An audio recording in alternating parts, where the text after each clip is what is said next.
Hello there. Little improvements that I'm working up on in here as I go. So I'm installing quite a lot of these lugs for PE cable on some of our equipment, and previously I was using this type of device, but squeezing it all up it is fairly difficult. So what came up with, quickly I found this machine was not used in the workshop, so I took it all tooling, just modified it a bit, and now,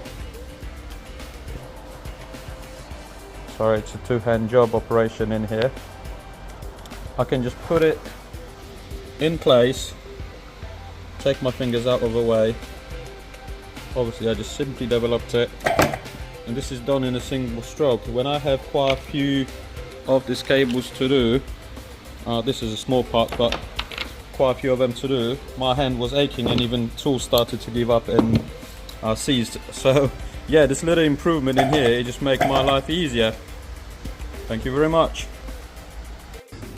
Right before, when I want to get some more jiffy bags, I might all of a sudden bang my head in the wall, and we only got one here and we haven't got one there, so I'm going to prove that. I now proved it, now put two more there, so whenever someone want to get some jiffy bags, they won't get hurt. Thank you. This corridor is home to incoming stock, but it's also home to our waste incinerators. Jake's helpfully made these signs for me so we can show their locations properly. And today I thought it'd be good as well just to add a barrier. This is a clear area to show where we can stack them and how many. Thank you. Brackets today, and I noticed this pen was gone, so I've just labelled it and replaced it. Thank you very much. So over press brake 2, I've noticed there's no pens in this pen holder, so I'm going to fix that. Leaving it better than I found it. Thank you very much.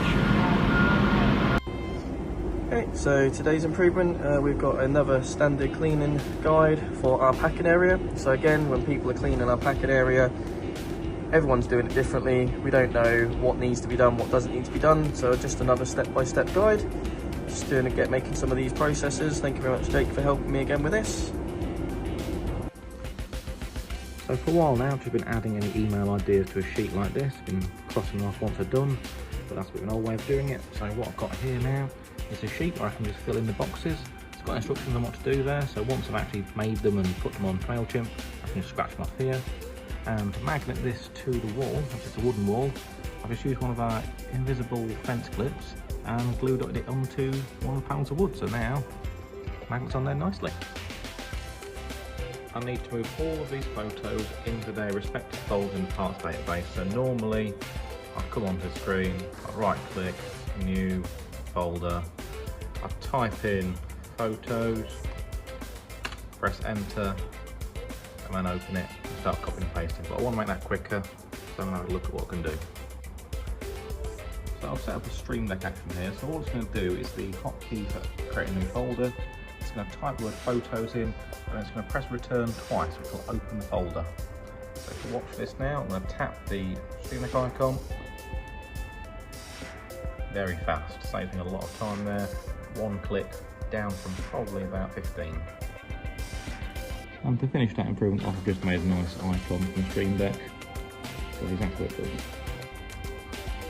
Within AirCall, I've now named the phone number, so when someone calls in on AirCall, it will tell them specifically whether it's indoor, outdoor or text or, without having to know what these numbers are. So it'll come up saying indoor, outdoors and the number of the person ringing. Make it a lot easier to know who we're talking to, what we're going to be talking about, and just generally how to handle it. So currently compositing this CGI maintenance building into a video, and after some feedback, Jake suggested adding some clouds into the windows just to dampen them down so they're not as fake looking. Obviously it's a fake building, but you know what I mean. So I've just gone ahead and done that, added them in, and it looks a lot better. I've even added a little bit of parallax into the windows so that the sky looks like it's moving as the camera is going up, just like a real window. The cardboard in pre-packing for blade changing needs a tiny little Allen key, which is normally stored over here.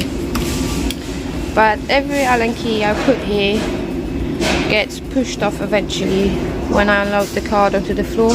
and it's really hard to see, so it probably just ends up being swept up. So I have got this bigger version, which will be a lot easier to see. Using a normal Allen key, which is a quite short one as well, I've struggled to use it as it has been heating, so I could never do full turns to undo the two little tiny bolts on the side. A helpful detail, that is a 2mm blade Allen key, as I've spent a lot of time trying to find the right size, and my new Allen key is on a highly visible handle. Using this has made it a lot easier.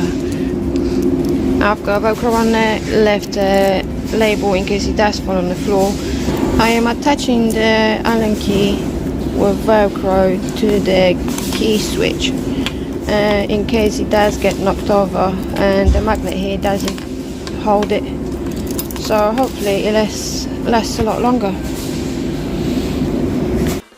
Great job everyone, thank you very much.